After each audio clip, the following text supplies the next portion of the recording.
Dominus vobiscum,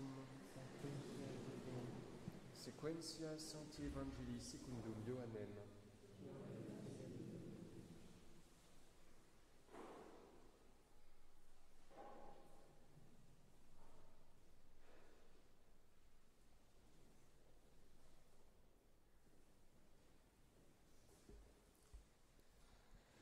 En ce temps-là, on était au milieu de la fête, on était déjà au milieu de la fête, quand Jésus monta au temple et se mit à enseigner.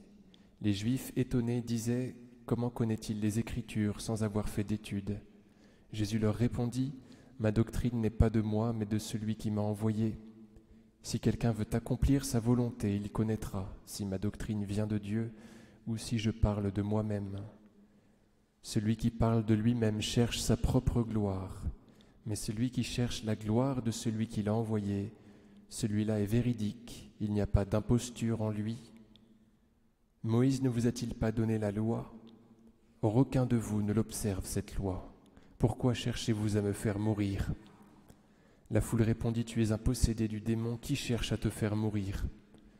Jésus reprit, pour une seule œuvre que j'ai faite, vous voilà tous étonnés. Moïse vous a donné la circoncision.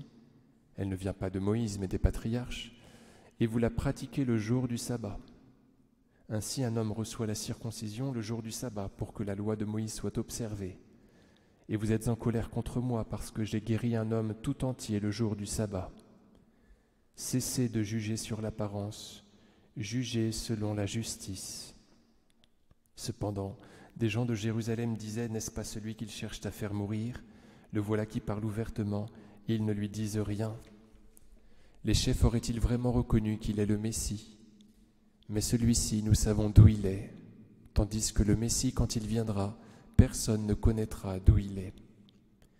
Jésus enseignait alors dans le temple. Il s'écria, « Oui, vous me connaissez, vous savez d'où je suis. Cependant, je ne suis pas venu de moi-même, mais celui qui m'a envoyé est véritable, et vous, vous ne le connaissez pas. Moi, je le connais parce que je viens d'auprès de lui et que c'est lui qui m'a envoyé. » Il cherchait à l'arrêter, mais personne ne porta la main sur lui parce que son heure n'était pas encore venue.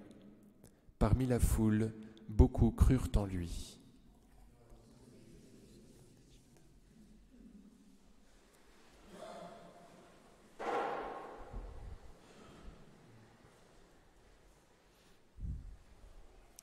Au nom du Père et du Fils et du Saint-Esprit, ainsi soit-il. Le Seigneur Jésus est inquiété, et c'est peu dire, par les pharisiens qui lui en veulent d'avoir fait une guérison le jour du sabbat. Vous savez, il a guéri le jour du sabbat un homme qui était la proie d'une paralysie depuis 38 ans.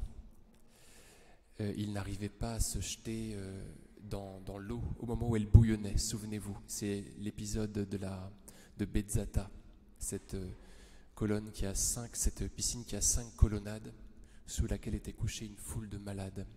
Il y en avait un qui était malade depuis 38 ans, qui n'arrivait pas à se jeter dans la piscine parce que c'est comme ça qu'on était guéri. Au moment où elle bouillonnait, eh bien on y allait et on était guéri. Lui n'y arrivait pas, et pour cause.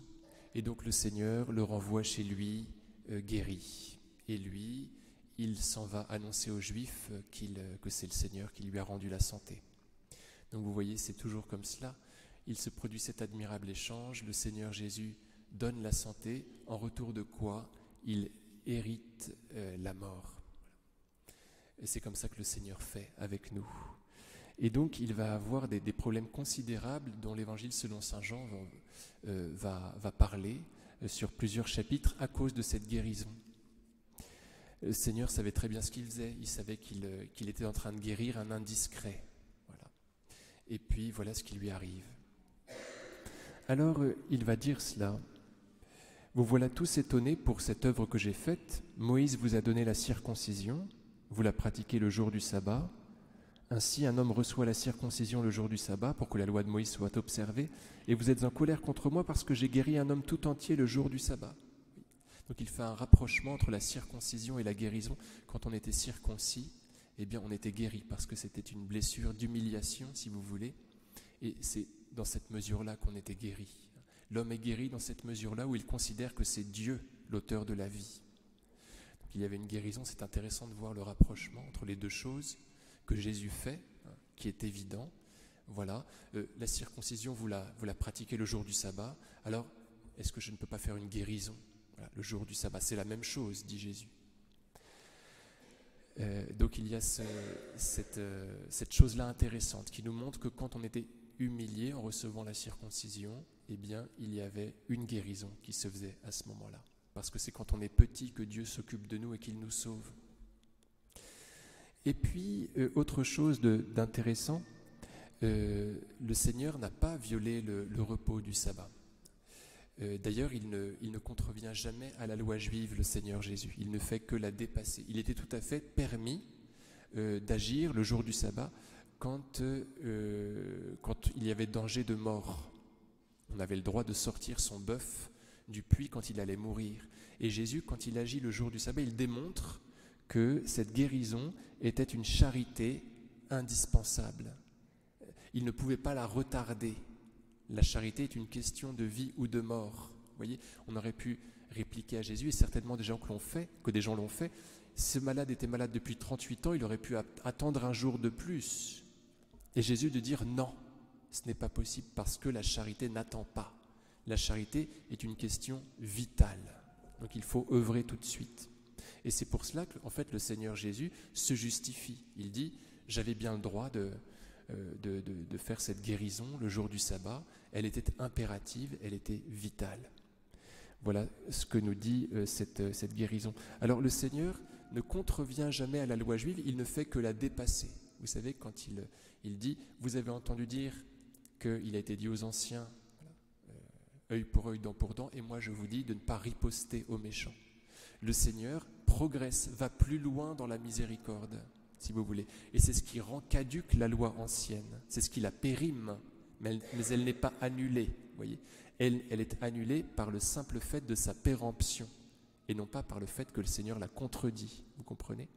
Donc le Seigneur Jésus fait tout en douceur, il nous fait progresser vers l'amour parfait.